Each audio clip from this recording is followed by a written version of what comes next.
ഈ 35,000-ഉം 10,000 തമ്മിലുള്ള വ്യത്യാസത്തിലാണ്. ആ വോട്ട് ഇവിടെ പോയി, UDFന്റെ വോട്ട്. ഇപ്രാവശ്യവും കച്ചവടം ഉറപ്പിച്ചിരിക്കുകയാണ്. VD സതീശനാണ് അതിന് നേതൃത്വം കൊടുത്തിരിക്കുന്നത്. ഞാൻ ആരുടെ വോട്ടും വേണ്ടെന്ന് പറയില്ല. ഈ കേരളത്തിന്റെ തമാശയൊന്നും അദ്ദേഹത്തിന് അത്ര അറിയില്ലല്ലോ. നിയമമണ്ഡലം രൂപീകരിച്ച ശേഷം ആദ്യം മത്സരിക്കുന്നത്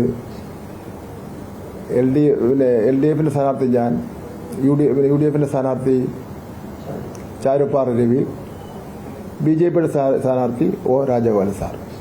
അത് ചാരുപ്പാറ രവി പിടിച്ചത് ഒരു ദേശീയ രാഷ്ട്രീയ പാർട്ടിയുടെ മുന്നണി പിടിച്ചത് വെറും 10,000-ന് മുകളിലുള്ള വോട്ട് മാത്രമാണ്. അന്ന് ഞാൻ ജയിക്കുന്നു, LDF സ്ഥാനാർത്ഥി. രാജഗോപാലൻ സാർ തോക്കുന്നു. രണ്ടാമത് വീണ്ടും ഇലക്ഷൻ വരുന്നു, രാജഗോപാലൻ സാർ ജയിക്കുന്നു. അന്ന് UDFന്റെ സ്ഥാനാർത്ഥി എന്ന് പറയുന്നത് സുരേന്ദ്രൻ പിള്ളയാണ്. അദ്ദേഹം വെറും 12,000 വോട്ട് മാത്രം പിടിക്കുന്നുണ്ട്. അത് കഴിഞ്ഞാൽ ഇപ്പം നടന്ന തെരഞ്ഞെടുപ്പിൽ മുരളീധരൻ പിടിക്കുന്നത് 35,000 വോട്ട്. ഈ 35,000-ഉം 10,000 തമ്മിലുള്ള വ്യത്യാസത്തിലാണ്. ആ വോട്ട് ഇവിടെ പോയി, UDFന്റെ വോട്ട്. മുരളീധരന് കിട്ടിയ വോട്ടാണല്ലോ യഥാർത്ഥ വോട്ടെന്ന് പറഞ്ഞാൽ. അപ്പോൾ പച്ചയ്ക്ക് കച്ചവടം നടന്നു എന്നുള്ള കാര്യം ഉറപ്പാണ്. ഇപ്രാവശ്യവും കച്ചവടം ഉറപ്പിച്ചിരിക്കുകയാണ്. VD സതീശനാണ് അതിന് നേതൃത്വം കൊടുത്തിരിക്കുന്നത്. ആ കച്ചവടം എന്ന് പറയുന്നത് വട്ടിയൂർക്കാവ് മണ്ഡലവും അതുപോലെ പരവൂർ മണ്ഡലവും ചേർന്നുള്ളതാണ്.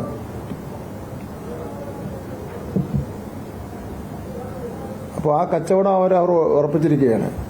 ഇടതുപക്ഷ ജനാധിപത്യ മുന്നണിക്ക് അങ്ങനെ ഒരു കച്ചവടം നടത്തേണ്ട കാര്യമില്ല. ഇവിടെ നേമത്ത് മത്സരം നടത്തുന്നത് BJPയും LDFും തമ്മിലുള്ള മത്സരമാണ് നടത്തുന്നത്. തെരഞ്ഞെടുപ്പ് നടന്ന അവസരത്തിലൊക്കെ തന്നെ ഒരു പ്രാവശ്യം ഒഴികെ ബാക്കി എല്ലാ പ്രാവശ്യവും LDF ആണ് ജയിച്ചിട്ടുള്ളത്. അപ്പം അതുകൊണ്ട് തന്നെ ഞങ്ങൾക്ക് ഈ വികസന പ്രവർത്തനവും ഗവൺമെന്റ് നയവും ഗവൺമെന്റിനെതിരായിട്ട് അവർക്കൊന്നും പറയാനില്ലല്ലോ. ഒരു നെഗറ്റീവ് പോയിന്റും ഗവൺമെന്റിനെതിരായിട്ട് പറയാനില്ല. അവരുടെ കോടിക്കണക്കിന് രൂപ കൊണ്ടുവന്ന് ജനങ്ങളുടെ മനസ്സറിയാൻ വേണ്ടി ചുമതലപ്പെടുത്തിയ PR ഏജൻസി മുഴുവൻ ഗവൺമെന്റിനെതിരായിട്ടുള്ളൊരു വികാരമില്ലെന്നാണ് റിപ്പോർട്ട് അവർ കൊടുത്തിരിക്കുന്നത്. അതിൽ അന്തം വിട്ട പ്രതി എന്തും ചെയ്യുമെന്ന് പറഞ്ഞുകൊണ്ടാണ് ശ്രീ VD സതീശന്റെയും അതുപോലെ BJP നേതാക്കളുടെയും പ്രസ്താവന എന്ന് പറയുന്നത്.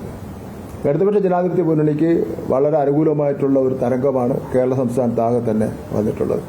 ആ തരംഗം ഇവിടെ നിയമമണ്ഡലത്തിലും ഉണ്ടായിട്ടുണ്ട്.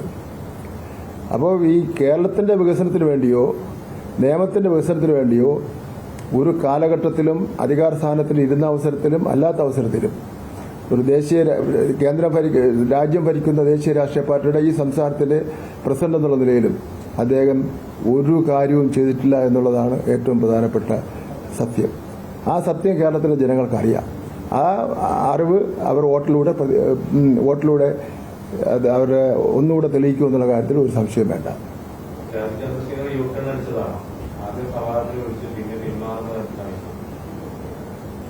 അദ്ദേഹം സംവാദത്തിന് വെല്ലുവിളിച്ചു. ഞാനത് അക്സെപ്റ്റ് ചെയ്തു. ഞാൻ തന്നെ സ്ഥലവും നിശ്ചയിച്ചു. അയാൾ പിന്മാറിയപ്പോൾ അദ്ദേഹത്തിന് എന്തായാലും വികസനം നടന്നിട്ടുണ്ടോ എന്ന് ബോധ്യപ്പെട്ടതിന്റെ അടിസ്ഥാനത്തിലാണ് പിന്മാറിയിട്ടുള്ളത്. ഈ തെരഞ്ഞെടുപ്പിൽ ഈ വെൽഫെയർ പാർട്ടിയുടെ പിന്തുണ UDFനാണ് കൊടുത്തിരിക്കുന്നത്. ഈ തദ്ദേശ തെരഞ്ഞെടുപ്പിൽ UDF വെൽഫെയർ പാർട്ടി കൂട്ടുകെട്ടിനെയൊക്കെ LDF വലിയ രീതിയിൽ വിമർശിച്ചിരുന്നു. അപ്പോൾ മണ്ഡലങ്ങളിൽ UDFനെ പിന്തുണയ്ക്കുമെന്നാണ് വെൽഫെയർ പാർട്ടി പറഞ്ഞിരിക്കുന്നത്.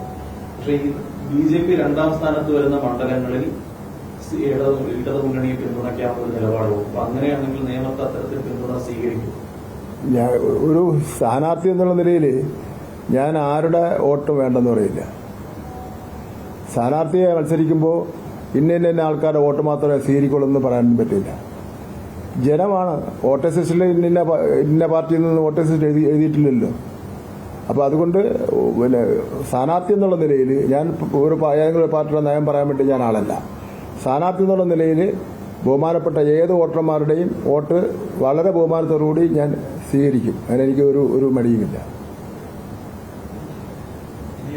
തെരഞ്ഞെടുപ്പ് അവസാന ഘട്ടത്തിലേക്ക് കടക്കുകയാണ്. എങ്ങനെയാണ് ന്യൂനപക്ഷ മേഖലയിലൊക്കെ കുറച്ചുകൂടി ശക്തമായ വോട്ട് കിട്ടിയാൽ മാത്രം ജയിക്കുന്ന ഒരു സാഹചര്യം മണ്ഡലത്തിലുള്ളത്? പുതിയൊരു തെരഞ്ഞെടുപ്പ് പ്രചാരണത്തിലേക്ക് എങ്ങനെയാണ്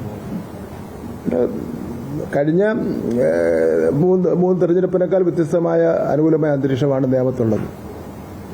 ഇടതുപക്ഷ ജനാധിപത്യ മുന്നണി ജയിക്കാതിരിക്കാനുള്ള ഒരു കാരണവുമില്ല. കാരണം എതിർ സ്ഥാനാർത്ഥിയായിട്ട് മത്സരിക്കുന്ന തൊട്ടടുത്ത് നിൽക്കുന്നത് BJPയും LDFും തമ്മിലാണല്ലോ മത്സരം നടക്കുന്നത്. എതിർ സ്ഥാനാർത്ഥിയെ സംബന്ധിച്ചിടത്തോളം ഇവിടെ കാര്യങ്ങൾ സൂചിപ്പിച്ചു. പിന്നെ UDF ആണ് ഉള്ളത്. UDFന്റെ ശ്രീ മുരളീധരൻ മത്സരിച്ചപ്പോൾ പോലും കിട്ടിയ മാക്സിമം വോട്ട് ഞാൻ ഇവിടെ പറഞ്ഞു. അങ്ങനെ ഒരു സാഹചര്യത്തിൽ LDF തന്നെയാണ് ജയിക്കാനുള്ള സാധ്യത ഉള്ളത്. മുഖ്യമന്ത്രിയാണ് പറഞ്ഞത് കഴിഞ്ഞ തവണ BJP മണ്ഡലം വിളിച്ചപ്പോ അത് കൂട്ടുമെന്ന് പറയുന്നത് മുഖ്യമന്ത്രിയാണ്. മുഖ്യമന്ത്രി വരുന്നുണ്ടോ? 31-ാം തീയതി വരുന്നുണ്ട്. 31-ാം തീയതി വൈകുന്നേരം 4 മണിക്ക് അമ്പലത്തറ പ്രസംഗിക്കുന്നുണ്ട്. ഇന്ന് പിന്നെ അദ്ദേഹം ഇരട്ടപ്പൂട്ടിട്ട് പൂട്ടുമെന്നുള്ള ഒരു തമാശ പറഞ്ഞതിന് അദ്ദേഹം തെറ്റിദ്ധരിച്ചിരിക്കുകയാണ്. ഈ കേരളത്തിന്റെ തമാശയൊന്നും അദ്ദേഹത്തിന് അത്ര അറിയില്ലല്ലോ. രാഷ്ട്രീയ ജീവിതം മുഴുവൻ പിന്നെ അദ്ദേഹം കേരളത്തിന് പുറത്തും പിന്നെ വ്യവസായ രംഗത്തുമാണല്ലോ. അപ്പം അതുകൊണ്ട് തെറ്റിദ്ധരിച്ച് പറഞ്ഞതാണ്.